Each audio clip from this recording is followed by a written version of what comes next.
Hello friends, this is Elizabeth and this is my second video for Autism Acceptance Month, and it's cold outside. This video is going to be about stimming and what that is and how are some ways people stim and why autistic people stim.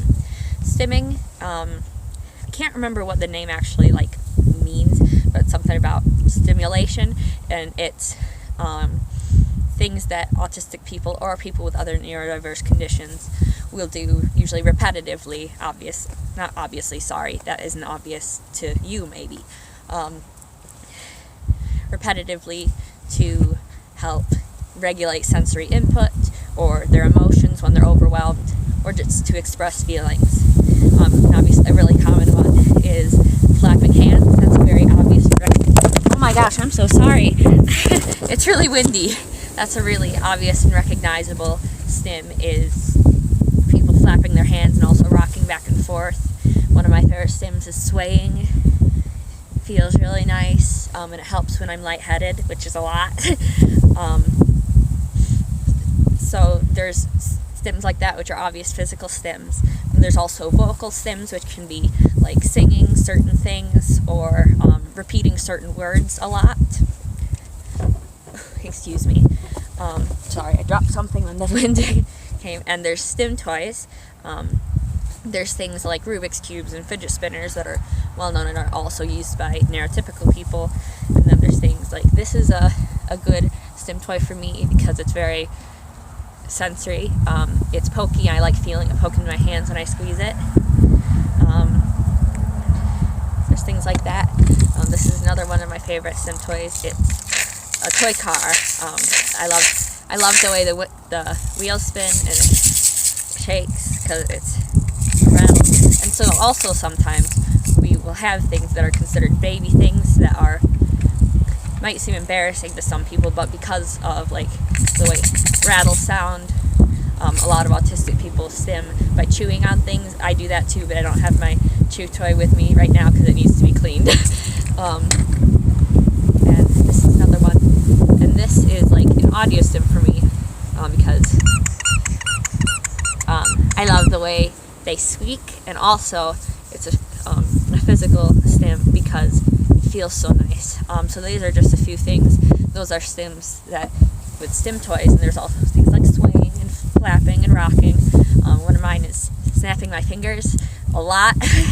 I do that a lot, and autistic people will stim either sometimes when they're overwhelmed, like there's too much sensory input, so they will regulate their sensory input by using something that they can control, like bopping my hand with my Stim toy here because it's ridged on the bottom. And sometimes we do it because we're really happy.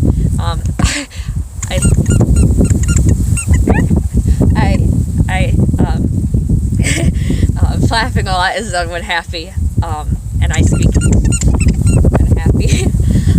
But not all stims are good, and there are bad stims that can actually be self-harming behaviors, like skin picking is a really common one, pulling your hair or hitting yourself. Those are bad stims, and you should try to replace them with good stims, which aren't going to hurt yourself. And those kinds of stims will happen if an autistic person often is really upset and they don't have a way to regulate their sensory input other than that, or they're really emotionally overwhelmed and they're having a meltdown. I'm getting better at this, but when I used to have meltdowns, sometimes I would hit myself in the head really hard a lot, and that was not good. Biting my hands, and that's not good. So I'm trying to get rid of those with other stims. Snapping my fingers is one that I do a lot for all sorts of different things. I don't know where I was. Okay, so and then with things like flapping and rocking, those are more obvious ones and they're more well known to people, but they're also ones that, because of that, some people will try to hide them, because a lot of the time autistic people are made fun of for stimming in public, or even just around their families, or told that they're a distraction, and things like that. So that's why some autistic people repressing stims can be very bad, because we have them for a reason, to try to help regulate what we're feeling. So when an autistic person is not able to stim in a situation where they would, it is more likely to result in an overload or meltdown, which isn't good. And I'm sorry, this isn't in a whole lot of order. I tried doing this earlier, but my phone died.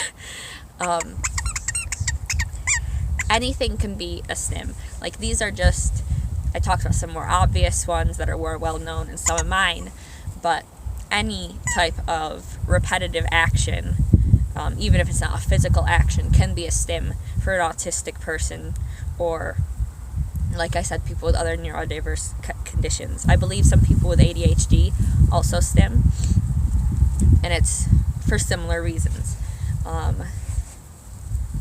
So I guess that's all I have to say. Sorry, this wasn't very well ordered. If you have any questions, or again, if you have any other things that you would like me to talk about in a video for Autism Acceptance Month, let me know in the comments, and I would love to do that.